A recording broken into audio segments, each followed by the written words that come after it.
Hello? Hello?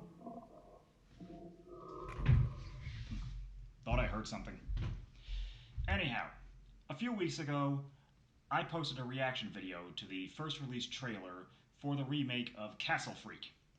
In that video, I had mistakenly asserted that it would be dropping sometime next year, 2021. In point of fact, it hit Shudder last weekend. The original Castle Freak was brought to us by the Prince of Puppets, Charles Band, and Full Moon Features. That ought to say quite a bit about the kind of film you're in for if you watch it right there. But it is actually a great example of that old adage about simplicity being best, because the concept of it literally began with Charles Band deciding he wanted to make a movie about a castle and a freak. I'm dead serious. That is actually how the whole thing began. Charles Band told his writers, I want to make a movie about a castle and a freak, and he just let them run with it. The film starred Jeffrey Combs, who is always awesome, as a drunken reprobate who is recovering from the trauma of his daughter being blinded in a car accident that he himself was responsible for. He and his family inherit, what else, a castle from a long-lost relative in Europe and go to inspect it, only to find out that his long-lost, deformed, deranged half-brother is still residing in the castle, the titular freak.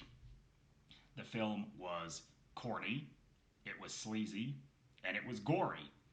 But it was also fun, and something unique and original for its time, particularly the year 1995. That was a dry spell for horror as a whole. You know, slashers were out of vogue until Scream came in to help pump it back up. So it was a welcome shot in the arm. And it's also a marvelous relic of a time when Charles Band actually gave a fuck, and he was producing films that actually had some effort and some creativity, as opposed to just an unending stream of Evil Bong versus Ginger Dead Man sequels. So, it goes without saying that when I heard there was going to be a remake, I was quite intrigued. Particularly since this remake had Barbara Crampton attached as a producer.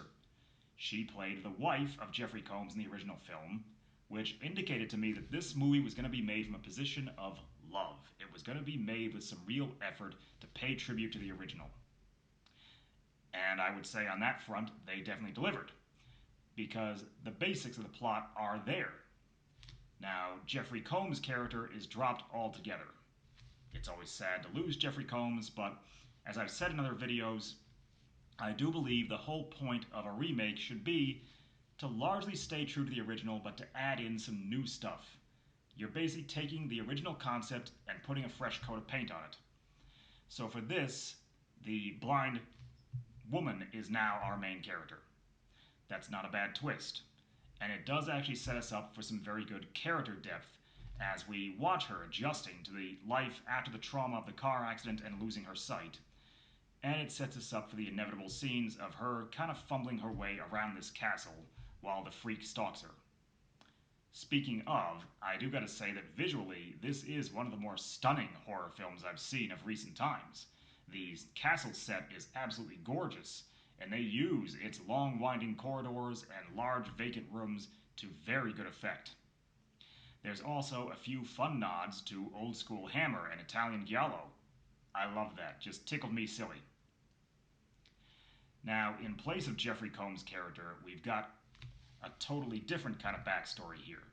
Our freak is still a deranged sibling, but with a totally different twist. That brings us to what I consider to be both this film's greatest strength and biggest drawback, because this sets us up for a total 180 plot twist from the original. And it actually knocked my socks off. It was brilliant, perfectly executed, and it really added a whole new twist to the film. But it also set us up for a complete and total 180, to where the second half of this film feels like a totally different story from the first half. Seriously, does nobody else hear that? Anyway, on with the show. The biggest drawback is that they introduced the Lovecraft mythos into this.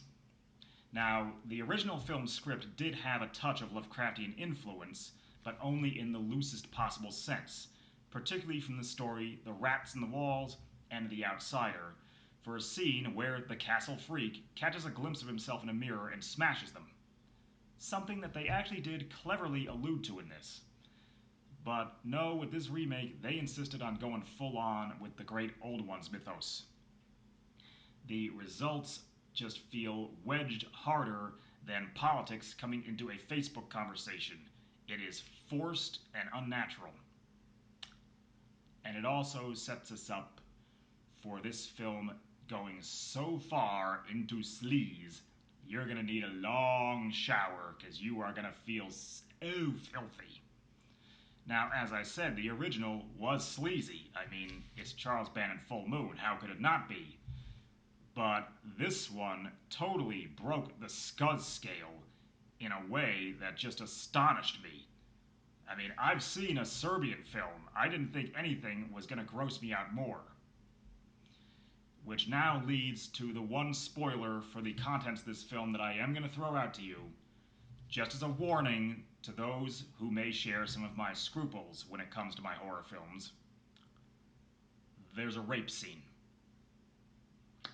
2, in fact. Now, I know it's just a movie, okay? I don't really get all that worked up about what I see on celluloid, but, well, rape is just a category that I really would prefer not see in my horror films. Particularly not like this. And I really cannot tell if I admire them for having the sheer balls to go there and push the envelope like that, or if I just can't figure out what the hell they were smoking when they wrote that into the script. Overall, I would rate the Castle Freak remake as probably a good 3.5 out of 4 stars. As far as remakes go, this is a solid entry. Certainly a lot better than, say, the Nightmare on Elm Street remake or the Amityville remakes, but it's still a pretty big WTF question mark factor with that second half of the film. And while there are some solid performances overall, there's also some pretty corny ones too. I mean, what do you expect when you've got a character who is literally just named the Professor? So I can actually give Castle Freak 2020 my solid endorsement. Check it out if you want, but you have been warned. There's some pretty damn scary stuff in this, and I don't mean make you jump scare, I mean bombard your senses scary. So I want to thank you for joining me for this review, and I actually also just want to add in at the tail end of this that I do find myself wondering, could this actually be a way forward for Charles Band and Full Moon?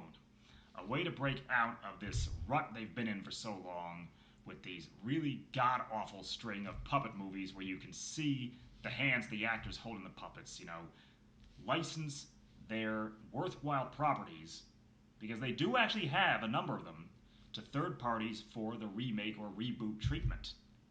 It could be a way to get some money coming in and actually get a budget for their films again, so they don't gotta keep doing shit like Corona Zombies and Barbie and Kendra Save the Tiger King, which, believe you me, I've been avoiding reviewing for this channel.